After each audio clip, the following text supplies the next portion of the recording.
The gun grabbers in the Senate have finally figured it out, you guys. The final frontier of lawlessness, the last leg gun violence has to stand on. And that is UPS not doing its part to fight crime. Shut up, crime.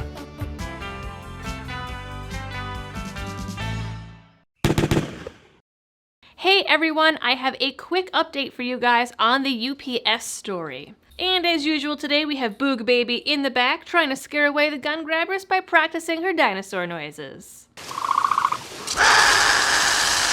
The plot thickens.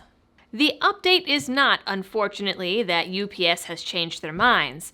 In fact, the NSSF reports that UPS has basically instituted a blanket ban against all parts retailers. But we do have more information on how this might have all gotten kicked off. And it does involve politicians picking the most ridiculous scapegoat yet. I hate this goat.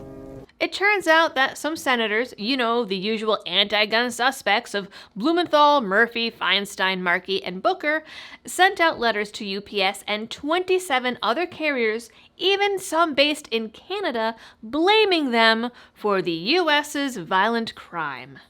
According to them, freight isn't pulling its weight in the fight against gun violence, and it shows. The 3-page letter starts, "We're concerned that lax shipping security measures are contributing to the epidemic of gun violence in this country by allowing criminals to use stolen firearms to commit crimes. Because you know that rando gangbanger from the South Side is going to be stealing his gun from UPS or Canadian National Railway when there are probably 24 street corners and back alleys he could buy one from instead." Exactly. The letter then explains federal laws around shipping and transfers between FFLs and goes on to say how the ATF requires FFLs to notify law enforcement about lost guns. But what the ATF doesn't do is require shipping services to notify anyone if a package containing a gun gets lost. According to Feinstein and Friends, law enforcement allegedly recovered 6,600 guns from criminals that could be traced back to FFLs who say they never received those guns, but also didn't report that a firearm had been lost in transit. The issue here, according to the senators, is the shipping service and not any of the other possible weak links, including the FFLs that didn't report lost guns.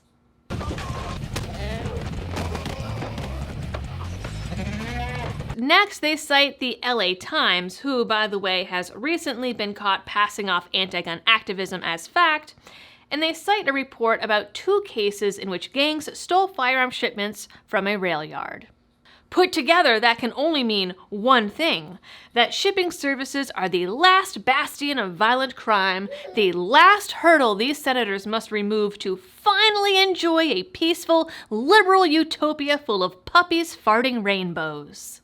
Though it is, of course, also Trump's fault, because no virtue signaling would be complete without a detour into Orange Man Badland. This problem likely worsened during the COVID-19 pandemic. Over the last 2 years, gun sales have skyrocketed, in part because the Trump administration declared that FFLs were essential businesses and therefore exempt from many pandemic restrictions. This decision allowed dealers to sell more guns than ever before. To meet this demand, firearm manufacturers and dealers shipped guns across state lines in huge numbers, providing new opportunities for criminals to exploit the weak regulation and lax security measures in the shipment process. Given that not every state has its own gun manufacturer, I'm wondering how they think these guns get to any of the shops if they're not transported across state lines. For these reasons, we are concerned that shippers are not taking the necessary steps to protect firearm shipments and do their part in addressing the gun violence crisis facing this country. Now, remember, the letter started out by saying there's no rules around UPS or Canadian National Railway or whoever telling law enforcement if a package goes missing. Nor are these companies obligated to do anything in the realm of addressing violence. And let us not forget, oh government, that the U.S. Postal Service is the expert of losing shit in the mail and lying about getting a signature for it. The back of a post office smells like a liquor cabinet, they all hate their jobs, and half of them are dosing perks and OCs. Maybe the government should look under its own skirt first if they want to talk about folks not doing their part. The letters, sent out in May, close with a list of questions for the carriers to answer by June 9th. Some of the questions include the number of firearms the carriers have shipped during the last 5 years, policies the carriers have in place to secure firearm shipments and prevent loss and theft, how the carriers define firearms, whether imitation firearms, frames, receivers, ammunition, and silencers are included in this definition, records the firms keep and maintain about lost or stolen shipments, and records the firms keep and maintain regarding packages containing firearms. Given the language of the letter, it looks like UPS decided to just go belly up in terms of transporting guns instead of having to worry about the wrath of the Senate gun grabbers. We have yet to see how many other shippers are going to adopt similar policies. Guns have to get from manufacturers to gun shops and customers somehow, so whoever stands up to this is probably going to make a lot of money.